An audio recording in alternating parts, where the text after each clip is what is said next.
Hey everyone, and welcome to this video where we are going to talk about finance metrics and client metrics that you should be tracking every single month and actually every single day for your agency. So a lot of people are talking about metrics and how you need to make data-driven decisions, but in reality, nobody is talking about the data that you should actually be tracking. So I wanted to come in here as I'm building a system for one of our clients who really wants to have a detailed view on his client and finance metrics. So I want to show you how you can do the same for your business. And let's get started with the first one. Every month you want to track the opening clients, meaning when you're starting your month, how many clients do you have on a recurring basis working with you?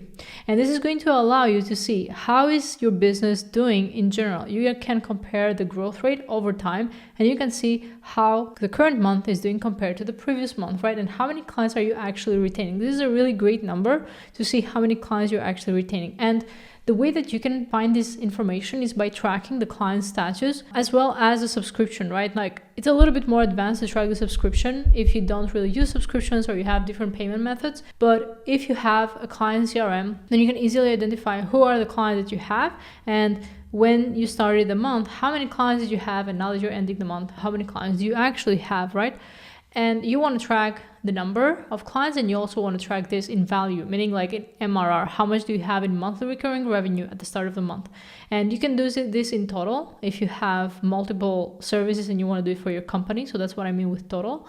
And you can do it also per offer. So let's say you do media buying, you do Google ads, meta ads, right? Or you do logos and stuff like that. So then you want to see how is that working per service? Is any service outperforming all the others? And then you want to track the fully churned clients. So from your services, when you're tracking the status of each and every service, you should track them individually, meaning you should have one record per service and per client, right? So for example, if John Smith bought Google ads and meta ads and the logo, these need to be 3 rows, because every single row will have someone that is assigned to the client for that specific service, and there's going to be a status per service, right?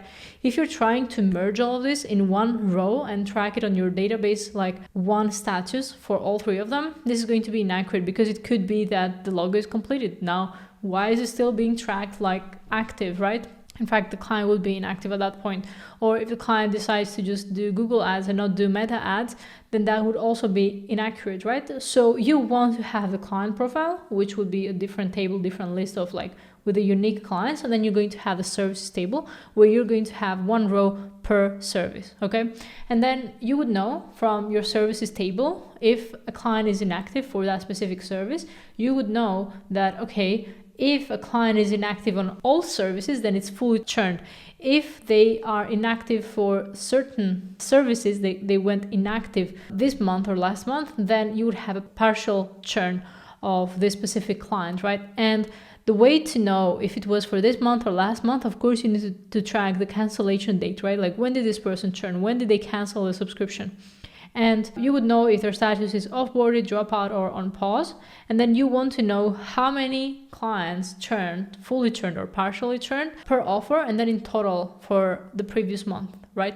And then this should be something that is like live, right? Like it's not like a monthly snapshot. It needs to be a live thing where at any point you can just go on your dashboard and you can check what that looks like. For my clients, what I create is a version of this. Now every client has different things that they want, like really specific things. And you can see here that you would have the opening clients, the per service, excluding low ticket, with low ticket. You know, the clients are doing the business for the first time with us. And the most important part here is not necessarily how this looks, because we can make it look however you like.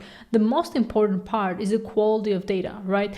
So really pay attention to how I have defined this, like where are you going to find this data from? So then you can do things the right way. And then when you're looking at data, it is accurate. It is very important, and it is the number 1 thing you need to pay attention to. Otherwise, you will not be able to rely on this data. The next one is the new clients. You want to track how many new clients you have that have never bought from you before.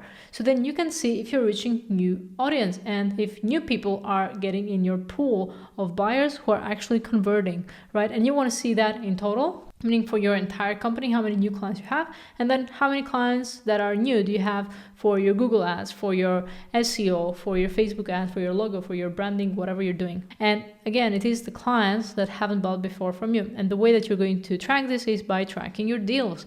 If you have the sales report form, which by the way, it is the way that we are onboarding clients and the systems that I built for onboarding, you're going to be tracking your deals then automatically, right? Because if you're using the sales report form to onboard clients, every form that is submitted, that is a deal. And then every deal has specific questions like, okay, what is the deal type? Has this client bought before from us? What is the contract size, right? Which product did they buy? So this way you can track how many new clients you have in your business. And then you have the service expansion clients, right? Every time a client buys a new service, you shouldn't just be like, okay, yeah, here's a payment link, you buy. You need to submit a sales report form, and you need to have a process for your sales rep or your client success team if they are upselling the client or cross-selling. Then they need to submit that form so then you can track it on your deals. Based on the deal types, you'll be able to know if this is a new client, is this a client who was reactivated, or if it is a client that bought an extra service, and then you can track the expansion within your business, which is a really great sign because that means your clients are happy and they're buying more, and that means you're increasing the lifetime value, and then also the monthly subscription is also elevated, like how much money your clients are actually spending with you per month. It is amazing if this number is high, of course, right? And you want to do this total per offer. And then the next one is how many clients were reactivated. Especially in the media buying space, there's such thing as like a client stopping for like the low season and then starting again. So you want to track how many clients you have reactivated. You could have reactivation campaigns, for example, or you could have specific offers that try to increase the number of reactivations. And then from there, you're going to track this again based on the deal type. That's why you want to have a really solid form. So then you track how many reactivations you have, all right? And you don't need to chase people to give these numbers or whatever. It's just accurate because nobody would be onboarded if this form was not submitted. And then you want to have this total and also per offer. The next one is the new revenue. So that means what is a new revenue from new clients, new reactivation, new cross sells, new upgrades, right? Like new deals that came through this month. And you want to see this in total per offer. You want to see this based on like how many of them were like new clients and how many of them were existing clients. And the way that you would know this is by tracking the cash in, meaning like all the successful transactions in comparison to the deals. So you can link this information, and based on that, you would know what is that revenue, right? Because we're talking about value. We're not talking about just like numbers like 1, 2, 3. You want to see like in revenue. So this gets me then to the next part. And I think we're pretty much there, right? Like there are not so many more metrics that you want to track to make better financial decisions within your business. The new reactivated revenue is one where you would know how many clients were reactivated and also like what is that in value, how much you've lost in recurring revenue. Super important. You can set KPIs and you can set like incentives for your client success team to perform. And if they don't perform and you have tracked the lost recurring revenue, then they could lose something, right? Like it's really important that especially as an agency, you have your team incentivized towards the same mission and the same goals. And being able to track that data allows you to do that, right? And this is why I insist so much on data as you're scaling, because it's not just a single automation. It's not like you put a school community or like you sending emails to your clients that is going to retain clients, but it's actually your team and your data-driven decisions, right? So the more data-driven decisions you make, the more you're able to scale. It's not a matter of like gimmicks or random tools or like trends. It's a matter of data and making better decisions based off of data. The next one is net clients. So that is a calculation where you're comparing total new clients minus the fully churned clients, and then you have a number, and then you know what that looks like, right? It could be minus or it could be plus. If it is minus, that means that you're losing more clients than you're gaining new clients, and that is not a good sign, of course. And I would say that if you have some data right now, try to check this metric specifically, like the net clients. How many new clients are you getting compared to clients that are churning? And what does that number look like? And what has it looked like for the past 6 months or like 3 quarters, right? And from there, you're going to understand what is the quality of your service looking like and if there is a misalignment with your clients. You're going to get the number and also the value in total for your company and per offer. And then lastly, you're going to track the client retention in months, meaning every month, like we set automations usually for our clients, but usually we track every month that the client has been active, we add +1, right? Like +1 month. And the way we're doing it is not just by adding +1, like the number, but we add that month. So then if I go and check November, for example, right here, if I go and check October, okay, then I would know all these metrics, what exactly has happened.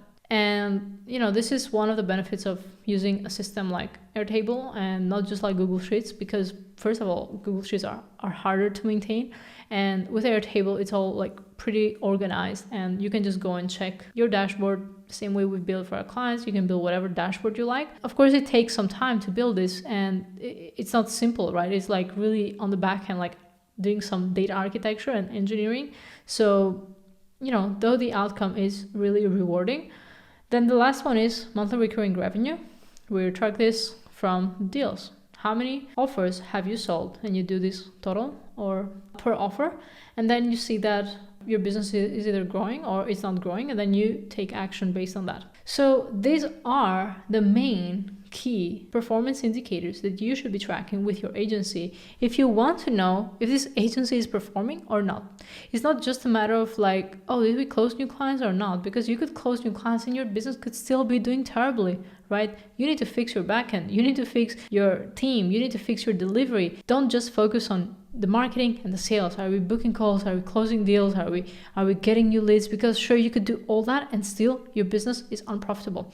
So you need to have these specific metrics right here that are going to show you exactly the health of your business. That is pretty much it on my end. This is what we're building for our clients. And if you're curious to see if we can help you, if we can help your agency scale to multiple 6 and 7 figures, you can check the link in the description. You can book a call with me or my team, and then we will take the time to explain to you what it would look like to scale for your business.